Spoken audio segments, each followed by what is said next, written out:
우리 주변에 있는 분들과 이렇게 고백하겠습니다. 하나님의 말씀을 읽읍시다. 하나님의 말씀을 읽으시는 여러분 되시길 바랍니다. 우리 신명기 11장 13절부터 15절까지 말씀을 같이 읽어보겠습니다. 같이 읽어보죠. 시작.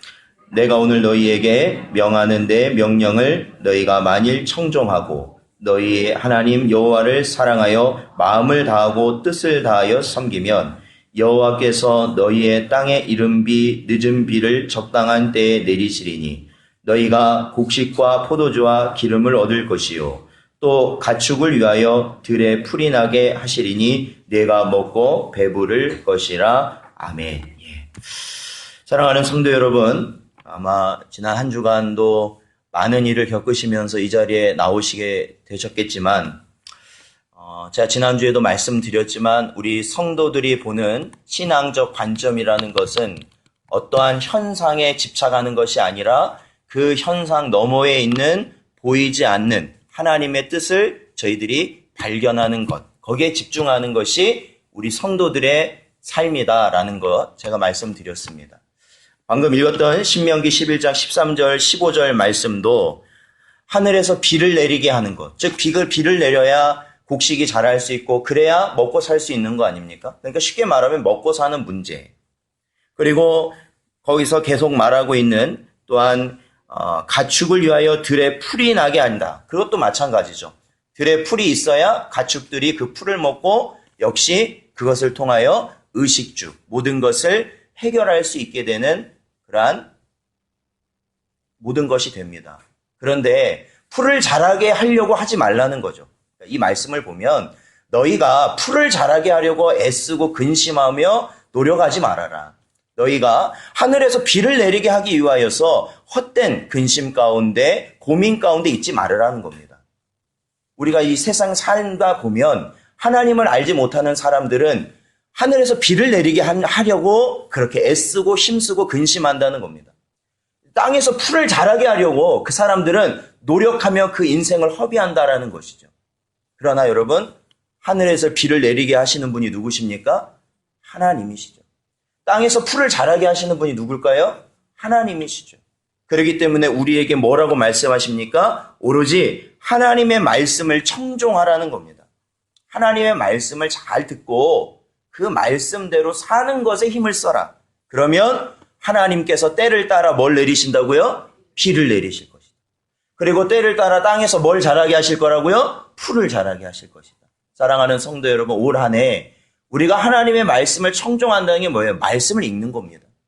그렇다면 그 말씀을 여러분 힘이 들고 정말로 육신적인 어려움 그리고 심적인 괴로움 그 가운데서도 내가 하나님의 말씀만큼은 내가 올 한 해 붙들기를 여러분이 힘쓰신다면 여러분의 삶 가운데 하나님이 때를 따라 이른 비와 늦은 비를 내려주실 줄로 믿습니다.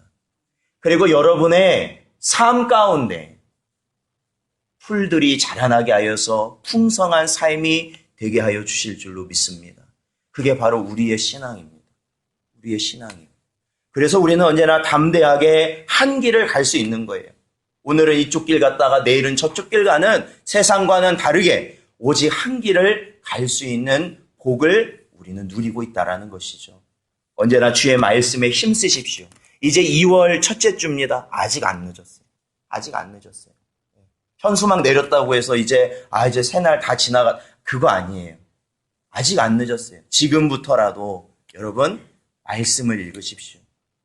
주보를 가지고 가셔서 말씀을 하루하루 읽으십시오. 조금 밀렸다고 하면 주말에 그거를 조금 시간 내서 읽으십시오. 그리고 그 말씀이 나에게 주신 하나님의 음성을 들으시고 언제나 이렇게 하나님이 약속하신 복을 누리시는 여러분 되시기를 축원드립니다.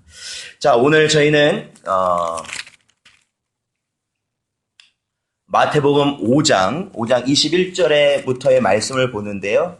저희가 시간이 조금 모자르면 조금 본문을 줄여서 말씀을 하도록 하겠습니다.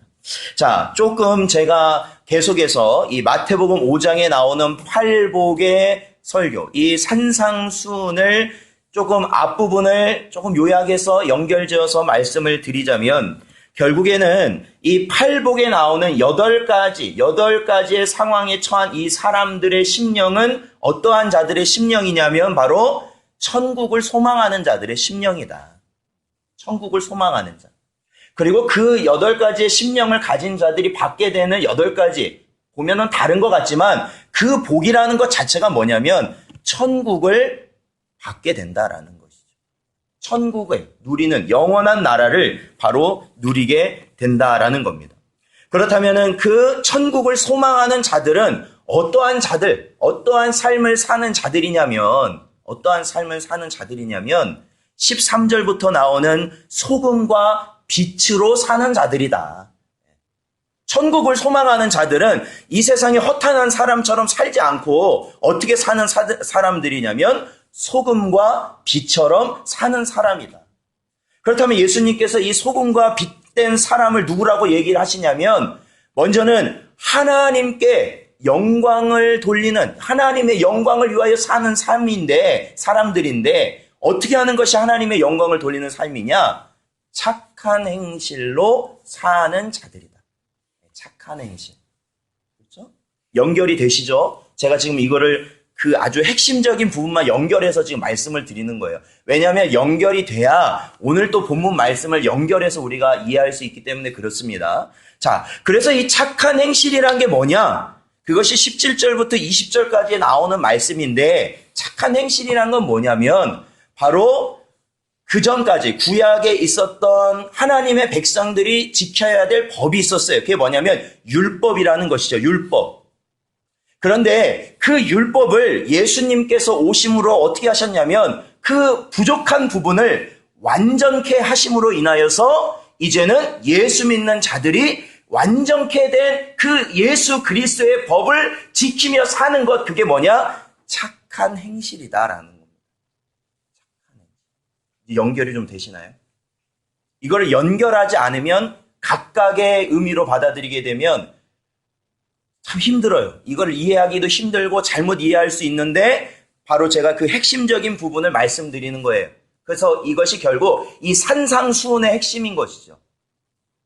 그리스도로 인하여서 완전케 된 그리스도의 법을 따르는 착한 행실로 살아가는 자들이 성도고 그들이 천국을 소망하는 자들이고 그들이 나중에 무엇을 받게 되냐면 천국을 유업으로 받게 되는 자들이다. 그래서 예수님의 복음을 뭐라고 말해요? 천국 복음이다라는 거예요. 천국 복음. 자, 그렇다면은 오늘 21절부터 말씀은 뭐냐? 바로 예수님께서 직접적으로 이렇게 완전케 되신 율법에 대한 가르침을 우리에게 주시는 거예요. 그러니까 뭐냐면 이게 쉽게 말해서 뭐냐면 착한 행실이라는 것이 이런 것이다 라고 예수님께서 직접적으로 우리에게 말씀해 주고 계시는 것이다 라는 것이죠. 그래서 이것은 그리스도인이 지켜야 될 법이다 라는 겁니다. 그렇게 살아가야 될 법이에요. 자, 오늘 첫 번째는 21절부터 26절까지의 말씀이에요. 자, 우리 21절 말씀을 한번 읽어볼까요? 함께 읽겠습니다. 시작. 옛 사람에게 말한 바 살인하지 말라. 누구든지 살인하면 심판을 받게 되리라 하였다는 것을 너희가 들었으나. 아멘. 그렇습니다. 이 살인하지 말라, 옛사람에게 말했다라는 것은 이게 율법의 예전, 구약에 있는 율법으로 하나님이 주신 것인데 뭐 하지 말라고요? 살인하지 말라. 이것이 출애굽기 20장 13절에 보면은 등장하는 바로 그러한 법이죠. 그런데 여러분, 여기서 보통 우리가 살인이라고 하면, 자, 여기서 살인하신 분 계세요? 살인하신 분. 자, 여러분, 이 살인이라고 말하면 보통 어떤 것을 살인이라고 그래요? 그렇죠. 보통은 타인의 생명을 해하는 경우, 그것을 살인이라고 이름합니다. 그런데 여러분, 그게 과거 율법에는 타인의 생명을 직접적으로 해하여서 그 사람의 목숨을 빼앗았을 때 바로 심판을 받게 될 것이다. 그러니까 죽임을 당하는 거예요. 과거 구약의 법이라는 게. 그런데 예수님께서는 그 법을 어떻게 완전케 하셨냐면 바로 예수님께서는요, 단지 타인의 생명을 빼앗는 것 자체만이 살인이 아니라 그 살인의 근원이 되는 것을 범하는 자가 결국 살인을 범한 자다라고 말씀하신 겁니다. 즉 직접적으로 내가 사람을 죽이지 않아도 살인의 근원이 되는 것. 여러분, 이 살인을 하게 되는 시작이 뭘까요? 사람이 살인을 하게 되는 시작. 그 마음속에 미움과 분노가 그 마음속에 시작이 되면 그것이 결국 행동으로 드러나는 것이 뭡니까? 살인이라는 것으로 나타납니다. 살인이라는 것. 자, 우리 창세기 4장 4절 5절을 한번 읽어볼까요? 우리가 잘 아는 이야기입니다. 창세기 4장 4절 5절 읽어보죠. 시작. 아벨은 자기도 양의 첫 새끼와 그 기름으로 드렸더니 여호와께서 아벨과 그의 제물은 받으셨으나 가인과 그의 제물은 받지 아니하신지라. 가인이 몹시 분하여 안색이 변하니. 자, 아담과 하와가 죄로 인하여서 에덴 동산에서 추방받고 그들이 한 곳에서 모여 살면서 처음으로 이 아담과 하와를 통해서 나타난 아들이 누구였냐면 가인이었어요. 둘째가 누구였냐면 아벨이었죠. 이들이 장성하여서 이들도 역시 하나님께 제사, 예배를 드리는 과정에 자신들이 뭐예요? 가인은 농부였고 이 아벨은 이 목축업자예요. 그러니까 이 양들을 기르는 거였죠. 그래서 자신들이 가지고 있는 것에 재물을 가지고 하나님께 바쳤다라는 거예요. 바쳤다. 그런데 이걸 같이 예배를 드려보니까, 제사를 드려보니까 하나님이 아벨의 것만 받으셨다라는 거예요. 아벨의 것만. 그러니까 가인이 어떻게 했냐면 방금도 읽었던 것처럼 뭐예요? 몹시 분하였다. 몹시 분하였다. 그 마음에 분노가 생기고 분노가 생기니까 얼굴이 어떻게 됐다는 거예요? 변했다. 옆 사람 얼굴 한번 보세요. 변했나? 한 주간 변했나 안 변했나 보세요. 이 마음에 들어있는 게 결국 얼굴로 드러나거든요. 자, 그랬을 때 어떠한 일이 일어났는가? 창세기 4장 8절을 읽어볼까요? 4장 8절 읽어보죠. 시작. 가인이 그의 아우 아벨에게 말하고 그들이 들에 있을 때에 가인이 그의 아우 아벨을 쳐 죽이니라 하네. 첫 번째, 성경에 나타난 첫 번째 살인이 바로 분노, 미움으로 시작하였다. 이것이 바로 인생이 모두 가지고 있는, 그렇죠. 죄로 물든 자들이 모두 가지고 있는 본능이라는 것이죠. 본능. 결국에는 그것을 따라갔을 때는 살인을 저지르는 결과가 나타난다라는 겁니다. 그래서 예수님께서는 여길 보면 21절, 22절에 보면 뭐라고 말씀하시냐면 형제에게 뭐하는 자마다 심판을 받게 될 거라고요? 노하는 자마다 심판받게 돼. 노하는 자. 화를 내는 자. 화를 내게 될 때 그 사람은 심판받게 될 것이다.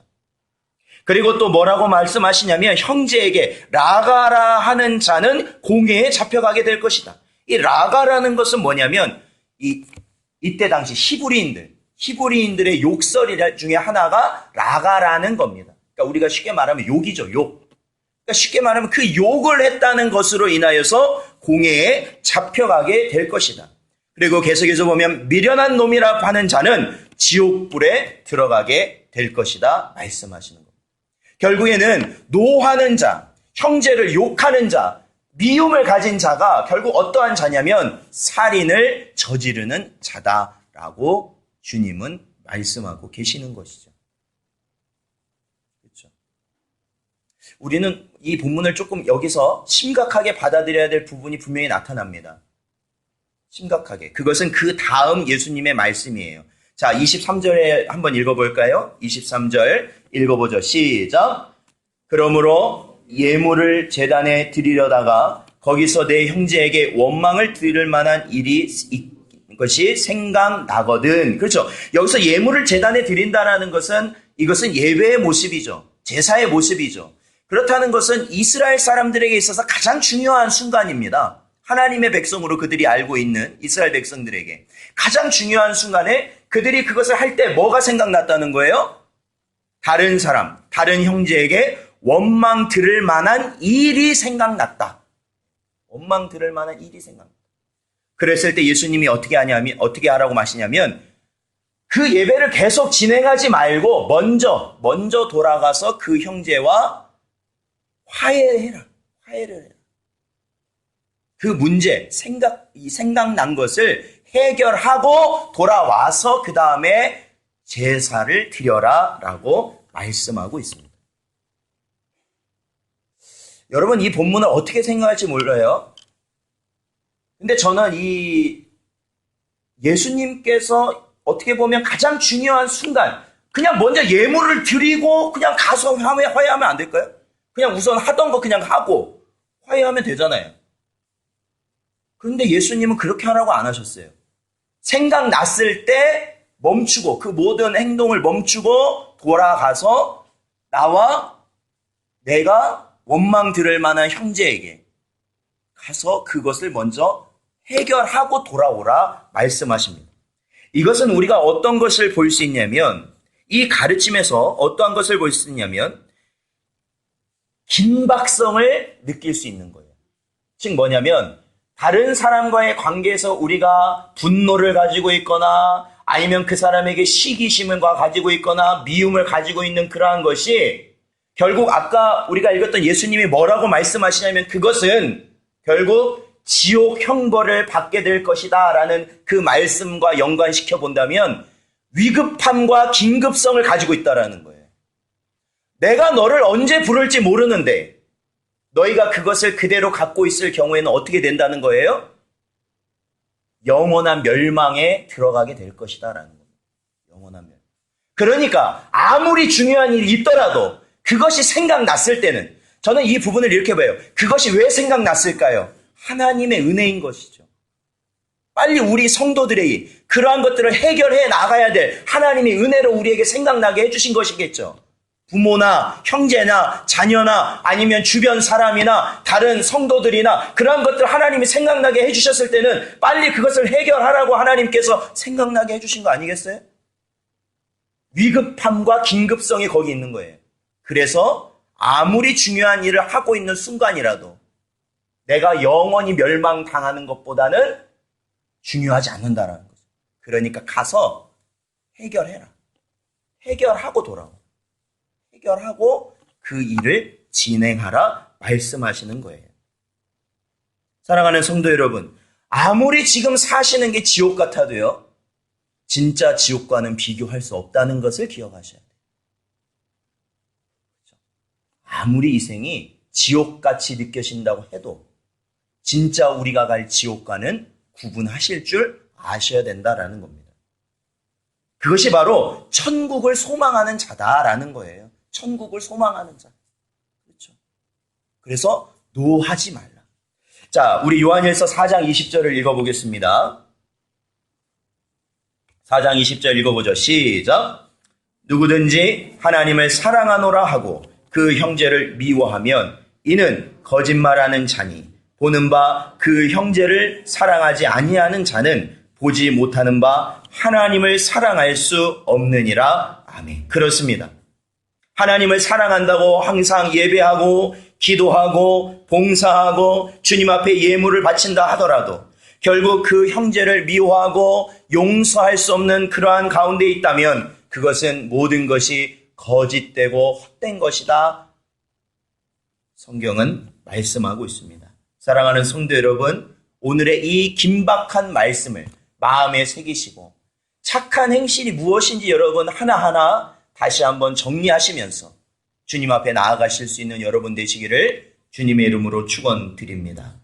자, 그 다음을 보면 27절부터 보면 바로 그 다음 율법에 대해서 예수님께서 가르치십니다. 자, 27절 말씀을 같이 읽어보죠. 5장 27절 시작.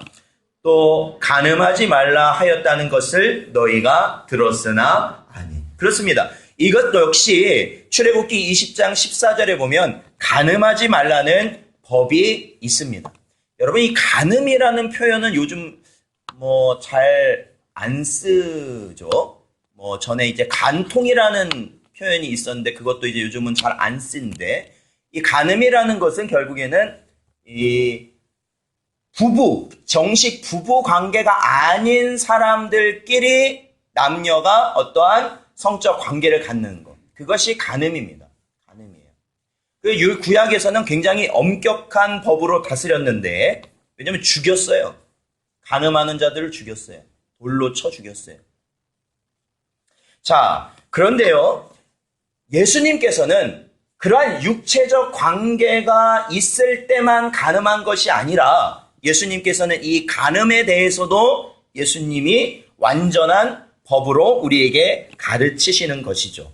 그것은 28절에 나오는데, 자, 28절 말씀을 같이 읽어보죠. 28절 시작. 나는 너희에게 이르노니 음욕을 품고 여자를 보는 자마다 마음에 이미 간음하였느니라. 아멘. 그렇죠. 음욕을 품고, 그러니까 그 성적 욕망을 가지고 어떠한 상대방을 마음속으로, 말이나 그런 게 아주 전혀 드러난 게 아니에요. 마음속으로 이미 그러한 생각을 하였을 때 이미 간음한 것이다. 예수님은 가르치신 것이죠. 그것이 간음이다. 가르치신 겁니다. 이것은 남자뿐만 아니라 여자도 마찬가지예요. 남녀 모두에게 그 마음속에 지니고 있는 그러한 음란한 생각과 그 마음을 품은 그 순간 이미 우리는 간음죄를 진 것이다. 예수님은 말씀하고 있는 것이죠. 여러분, 바람났다라는 그런 표현 아시나요? 누가 바람났다고. 이게 뭐예요? 바람났다, 이게 뭐예요? 보통 보면 결혼해서 배우자가 있는데 그 배우자를 놔두고 다른 사람과 어떠한 관계가 시작되었을 때 보통 바람났다라고 하잖아요. 근데 여러분, 성경에서는 이것만 바람났다고 하는 게 아니라는 거예요. 쉽게 말씀드리면. 제가 이걸 어떻게 쉽게 말씀드릴까 생각하다 보니까. 그렇다면 어떤 것까지도 예수님은 말씀하시냐면은 중요한 것은 내 중심, 내 마음이 내 배우자로부터 멀어지게 한 모든 것이 바로 뭐예요? 모든 것이 바로 바람이라는 거예요.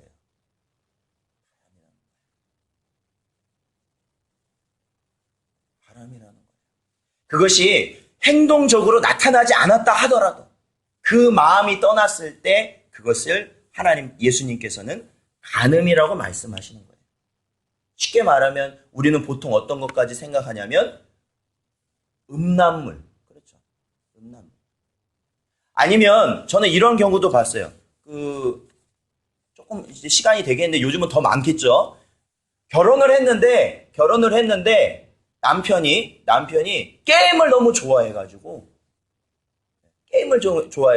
아내하고 잠자리를 안 하는 거예요. 아내를 돌보질 않아요.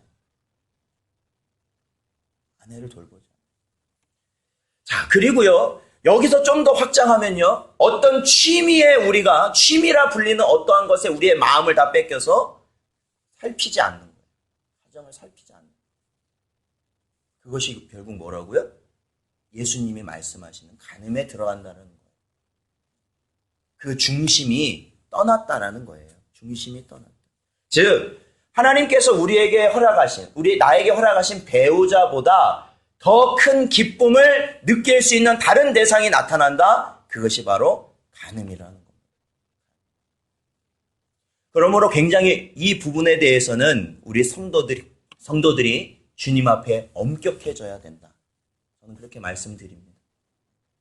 우리가 이 예수님의 가르침을 빼놓고 자꾸 요즘 시세가 이렇다 저렇다 말을 하니까 음란물에 대해서 관대해지고 또 요즘 성적 지향성이라는 여러 가지 말들로 인해서 여러분 세상을 분별하실 수 있어야 되고요. 중요한 것은 우리의 중심이 떠난 순간 그것은 간음의 죄다라는 것을 기억하셔야 됩니다. 우리 가정을 생각해 보시고 나 자신을 생각해 보십시오. 나 자신을 항상 생각하세요. 그리고 내 중심이 어디에 있는가를 생각하셔야 됩니다. 하나님께서 내게 허락하신 배우자를 통해서 하나님이 주시는 기쁨을 내가 누리고 있는가? 아니면은 그냥 죽지 못해 내가 지금 여기에 있고 나는 다른 걸로 인해서 그 기쁨을 채우고 있는가? 그것은 엄연히 하나님이 원하시지 않는 길이라는 거예요. 죄라는 겁니다. 죄의 길이에요. 하나님께서는요, 이 간음이라는 그 관계를요, 사람과 사람 사이에서만 주로 사용하신 것이 아니라 하나님과 하나님 백성 사이에서도 많이 사용하십니다. 왜냐?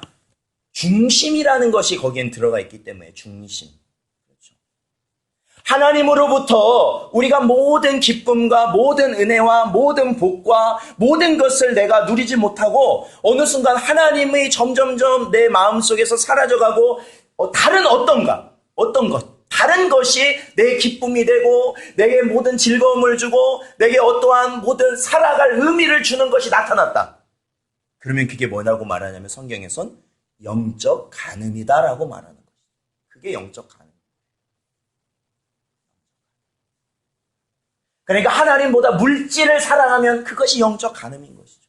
하나님보다 명예를 사랑하면, 하나님보다 권세를 사랑하면, 심지어는 하나님보다 사람을 사랑하는 것까지도 영적 간음이다 말씀하고 있다. 자, 우리 사무엘상 16장 7절 말씀을 읽어보겠습니다. 사무엘상 16장 7절 말씀.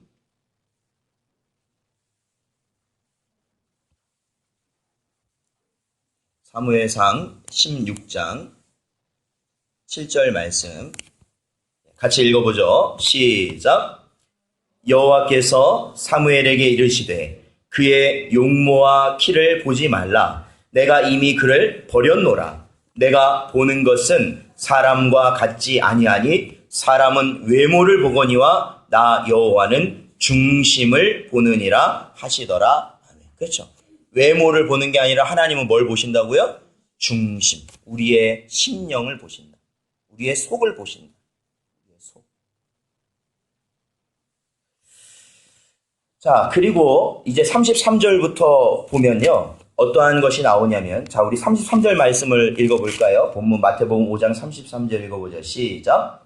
또 옛사람에게 말한 바 헛맹세를 하지 말고 내 맹세한 것을 주께 지키라 하였다는 것을 너희가 들었으나. 그렇습니다.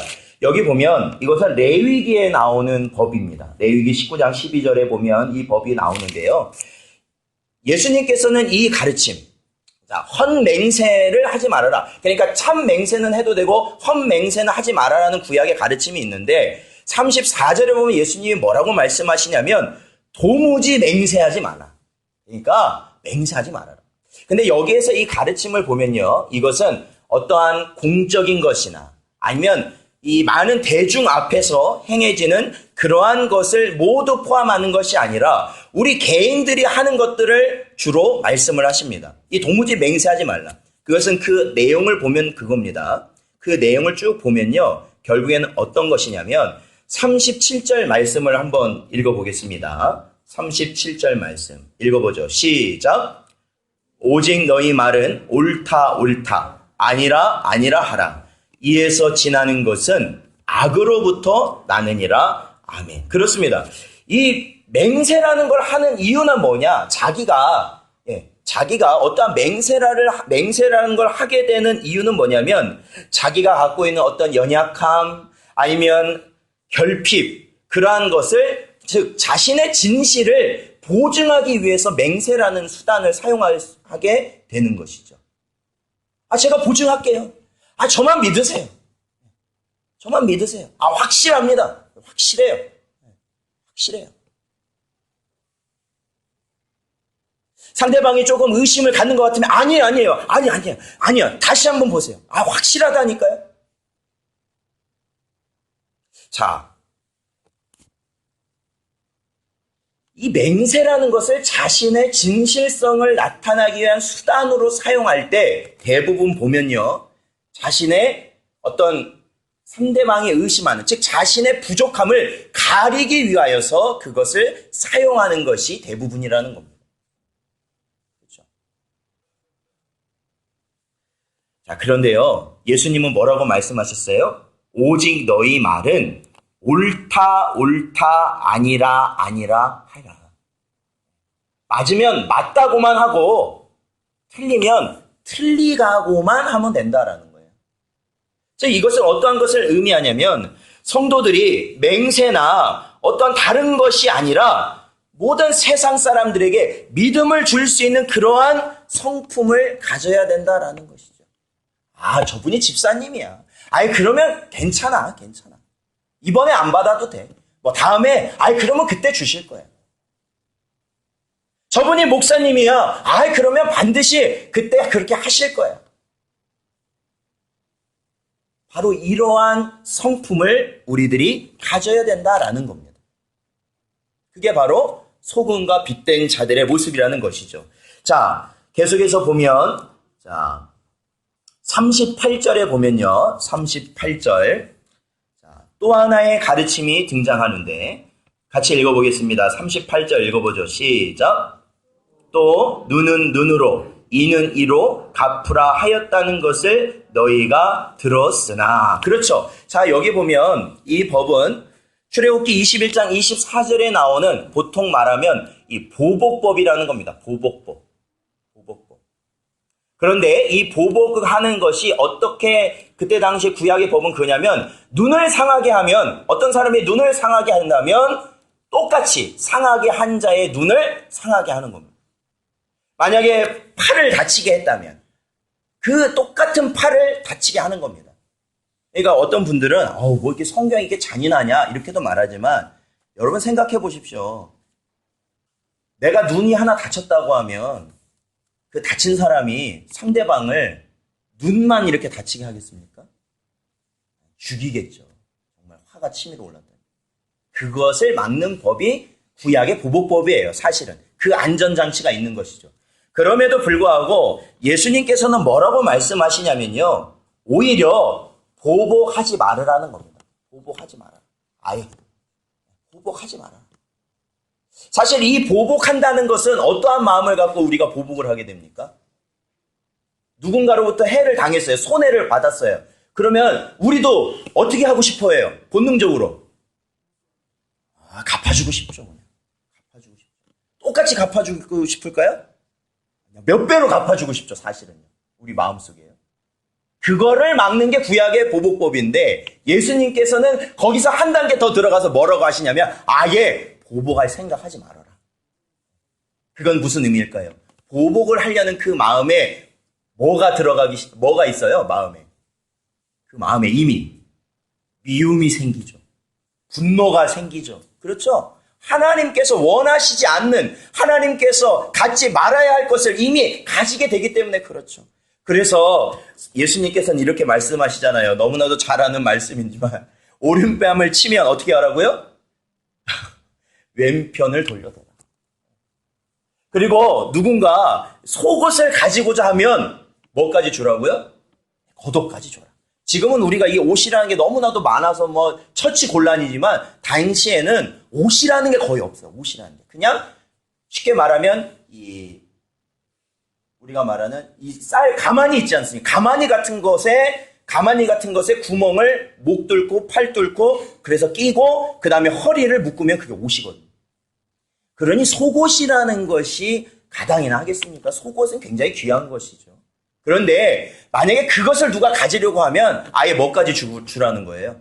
그냥 다 벗어주라는 거예요. 다 벗어.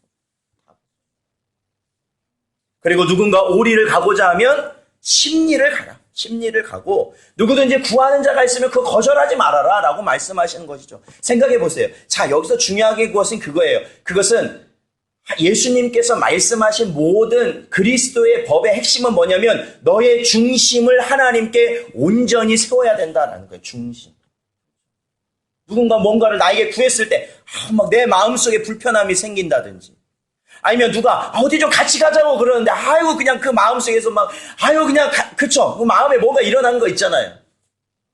그리고 누군가 나한테 뭔가 원했을 때 그것을 어떻게 대하는가, 그것은 우리의 중심이 하나님 앞에 바로 쓰는 것이 중요하다는 것을 계속해서 가르쳐주고 계시는 것이다. 그래서 보복하지 말라 말씀하시는 겁니다. 사랑하는 성도 여러분, 오늘 저희가 여기까지 봐야겠네요. 사랑하는 성도 여러분, 하나님께서, 즉 예수님께서 우리에게 완전한 율법으로 가르치시는 그 율법의 핵심들은 뭘까요? 저희들이 다뤘던 노하지 말라, 간음하지 말라, 맹세하지 말라, 또한 악한 자를 대적하지 말라. 이러한 것의 핵심은 뭐냐면 우리의 중심이 바로 세워져야 그 사람이 진짜로 천국을 소망하는 자다라는 겁니다. 여러분, 우리가 은혜가 넘친다고 할 때 우리는 어떤 상태일 때 은혜가 넘칩니까? 겉과 속이 같을 때 우리는 은혜가 넘친다고 말하는 거예요. 그렇죠? 겉으로는 막 이렇게 하는데 속으로는 막 다른 마음을 품고 있으면 그 사람은 은혜 가운데 살지를 못하는 것이죠. 괴롭죠. 근심되고. 그것을 갖도록 만들으라는 겁니다. 갖도록 만들어라. 오늘 이 가르침은 우리가 율법주의로 살으라는 것이 아니라 우리의 중심을 자원하는 심령, 하나님이 주시는 참된 정말로 진정을 담은 심령이 되어서 주님의 법을 지켜가라 말씀하시는 것이죠. 자, 우리 마지막으로 데살로니가전서 2장 4절을 읽어보겠습니다. 데살로니가전서 2장 4절. 같이 읽어보죠. 시작. 오직 하나님께 옳게 여기심을 입어 복음을 위탁받았으니 우리가 이와 같이 말함은 사람을 기쁘게 하려 함이 아니요 오직 우리 마음을 감찰하시는 하나님을 기쁘시게 하려 함이라. 아멘. 언제나 우리의 마음을 들여다보시는 주님 앞에 우리의 삶이 온전히 드려질 수 있는 착한 행실 가운데 살아가시는 여러분 되시길 주님의 이름으로 축원드립니다.